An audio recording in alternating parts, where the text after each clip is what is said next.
Wannan shi ne kashi na biyu akan ci gaba da ba da labarin nan akan wannan ƙauye da ake kira da Rafin Duma da kuma wannan kogi da yake da suna Rijiya Mai Rai. Bayan shekaru da yawa da suka shige, akwai wata yarinya mai suna Zulaihat wacce take zuwa bakin wannan kogi domin yin wanki da wanke-wanke.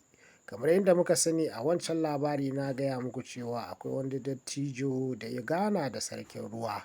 To wannan yarinya ya ce ga wannan dattijo kullum takan je, kamar yadda muka sani al'ada mata sukan je bakin ruwa domin su yi wanki. Wata rana wannan yarinya tana wanki a bakin wannan ruwa, sai ɗan sarkin ruwa ya fito yana rangaji a cikin teku ya yo saman ruwa ya yi kicibis da wannan budurwa.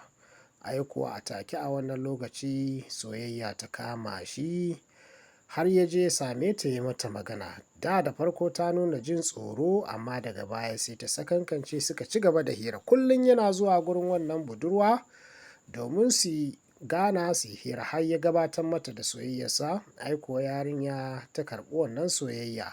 To amma kash, shi ba mutum ba ne, ita kuma mutum ce, saboda haka sai ta buƙaci sai ya je ya yi shawara da iyayensa. Jin haka ya shiga cikin farin ciki.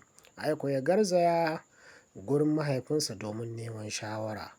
Mahaifinsa da farko ya gargaɗe shi akan kada ya kuskura ya tunkari wannan al'amari.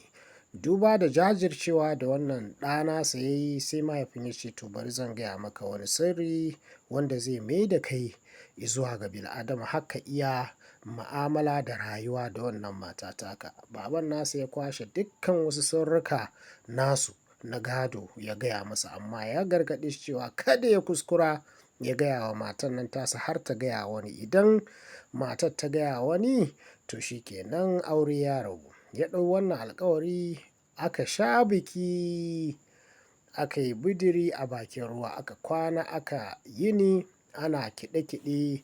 Yarinya dai Zulaiha ta tare a gidan mijinta. Ai kuwa kun san mata, wata rana Zulaiha ƙawayenta suka je gurinta ta kwashe labari kakaf ta gaya musu. Ai kuwa tana gamawa sai ta ji murya an ce shi kenan ba ni ba ke, aure ya rabu. Ta yini ta kasance a cikin nadama da kaico da dana sanin abin da ta aikata.